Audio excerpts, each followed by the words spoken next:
Your birthday candle.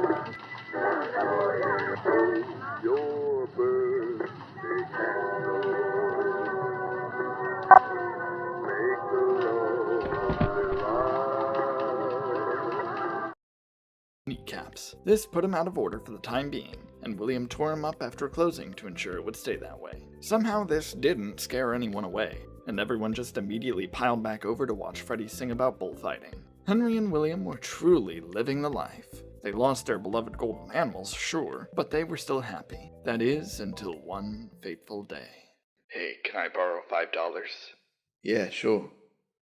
Well, not actually this specific day. It was 2 days after this that things fell to pieces. William, after a long day of work, was extremely hungry. You may be wondering why he didn't just eat dinner at Freddy's, but truth be told, he hated the pizza there. They blew all their budget on good tablecloths. So, instead, he opted to drive down to a local rundown Carl's Jr. on that fateful, rainy Tuesday night.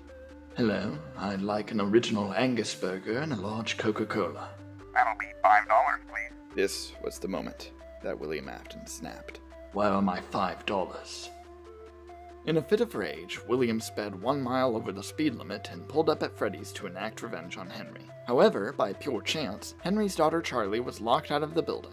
William, attempting to help her back in, looked at her in the eyes trying to explain his plight. However, with the rage in his heart at that very moment, his mere stare was a death sentence. Charlie flopped over immediately from this. William, panicking over this murder, threw her in the alley next to the restaurant and drove off before anyone could see what had happened. After this, the restaurant's security puppet, designed to keep track of the children assigned to it, walked out of the building to find Charlie. When it got to her body, her soul grew an attachment to the character, and she stuck around in hopes a new body would be made so she could fuse with it. You'd expect for this to be the end, but the sudden realization of his true power gave William an idea. With his instantaneous death stare, he could quickly and quietly send a horrible message to Henry. He circled back around to Freddy's and made a beeline toward the safe room that contained the retired Springlock suits. He quickly equipped his spring bodysuit and darted around the restaurant telling kids that their dead dogs were alive in the safe room with Old Man Jenkins. None of them actually had dogs, but they all assumed that they'd managed to get a free one anyway. Of course, they realized very quickly that they were conned. William waltzed into the safe room with 5 total children inside, but before he could do anything, the child named Cassidy kicked him in the shins so hard it knocked the pink out of him. Luckily, he duct-taped the spring locks to the edges of his suit so they couldn't go off, but he was still made livid by this attempt on his life, so he stared down each one and took them out. William wondered if perhaps he had gone overboard with his evil deeds, but figured that 5 children for $5 was a reasonable trade-off. As a disclaimer to all of you at home, murder is bad. Meanwhile, a drunk man named Dave Miller had just been turned away from juniors and drove home. He was a terrible father and insisted on invading his son's privacy for the heinous act of the boy locking his door. The boy, whose name was Andrew, broke his window and left the house.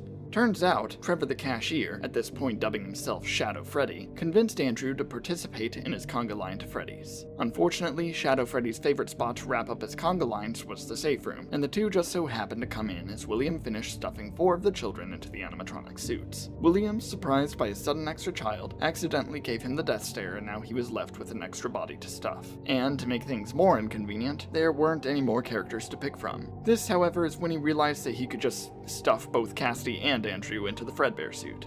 William knew nobody actually wore the thing, so he was certain it would go completely unnoticed. After this, he left the building like nothing happened, and drove home to sleep in his safe and comfy spring bonnie pajama suit. It was getting to be an obsession. After this point, Henry was very obviously devastated. However, he had no idea who actually did it. The cameras were broken, and the only accusations were that someone did it while in a mascot costume. Police promptly arrested a man from a completely unrelated pizzeria.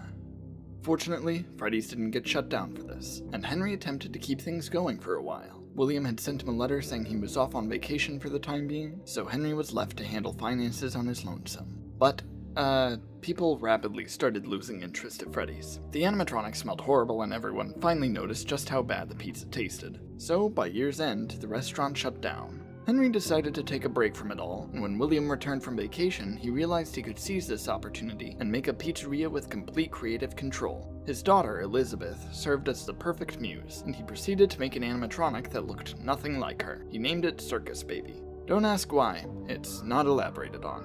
However, after telling Elizabeth all about this animatronic, he suddenly got the idea to use Baby for a different purpose than simple entertainment. William had recently noticed the animatronics from the closed Freddy's location acting strange, and upon further investigation, he discovered a substance that he called Remnant. His new idea entailed having Baby and a new set of animatronics themed after her work together in order to collect more Remnant from children. So, he made Funtime Freddy and Bon Bon for easy marketing appeal. Then, he finally remade Foxy in his own vision, stripping all of that filthy pirate gimmick from him and making him a lovely coat of white and pink. Funtime Foxy was superior in every way, and his lack of originality meant that nobody would prefer her over the characters William actually wanted people to like. Finally, William made a character named Ballora. This one wasn't made for murder purposes so much as it was made out of contempt.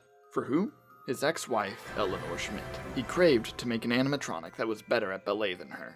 She was an accountant, so this was easy. However, upon coming to William's house to pick up Elizabeth for a week, Eleanor saw what he was building.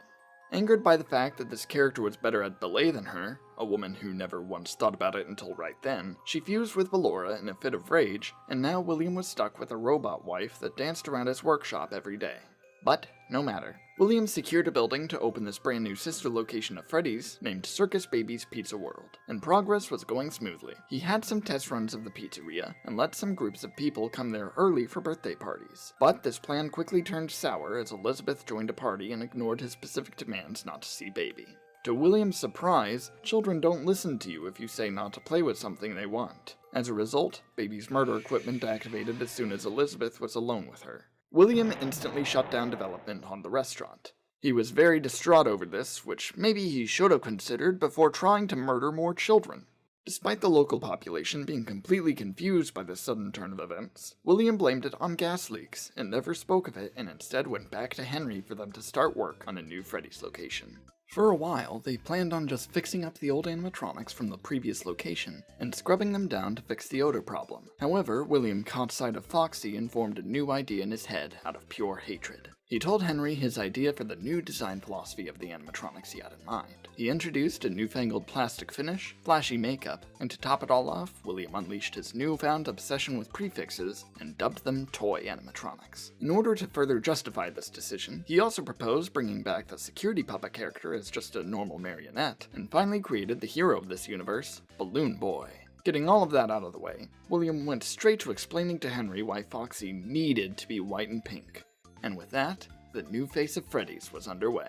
The location opened in 1987 with a lot of good press, and people were flocking to it. Why did they put so much trust in this new location? Simple. Henry and William advertised that there would no longer be terrible pizza. This is because they got rid of the kitchen. This restaurant had no food. You'd think this would be a problem, but kids really like to go there for the characters alone. And by characters, I mean character. As even despite William's every last effort of making Foxy relevant, the kids now flocked to Toy Foxy's Kids Cove to tear him apart and put her back together. They thought they could make him look better, but without technical experience, she looked less like a pirate and more like a metal tumbleweed. William had now found a new rage spurred by Foxy's mere existence, and so he enacted a second missing children's incident to cripple the restaurant's success. This time, however, Henry had been paying attention. He saw the camera recordings of Spring Bonnie luring children to the safe room and realized that William was behind this the entire time. He immediately fired William and told him to never show his face again. William realized that this was a big problem. Henry may have let him off easy by not calling the authorities, but if anyone else checked anything, he'd be caught for sure. So, after ruffling through old newspapers about his murders to see if he liked any of the parents' names, he stole the name Dave Miller and applied for a job as a night guard at the location. Using this position, he tampered with the facial recognition scanners they implemented in the animatronics and wiped the camera recordings clean. On top of this, he beat up all of the old animatronics just to put them in their place after seeing Freddy walk around. He even tore off Bonnie's face for not being deserving of the mantle he once bore. Bonnie, possessed by Lil Jeremy Fitzgerald, was merely a prophecy of more face trauma to come for that bloodline. After getting done with that, William could have sworn he saw the puppet floating around whispering to everything it could see. This made him wonder if this was actually Charlie, but he didn't care enough to check, so he left it alone. The new set of children, though? William hadn't bothered actually stuffing them anywhere, so the puppet guided them to select new vessels of their own. Instead of individual characters like it was expecting, though, all of them voluntarily possessed Balloon Boy just because it was mildly amusing. William, still presenting as Dave, tried to maintain a job as a day shift guard after this, but was quickly fired for having bad vibes. Also, he kept going into the parts and service room to kick the old Foxy animatronic in the shins.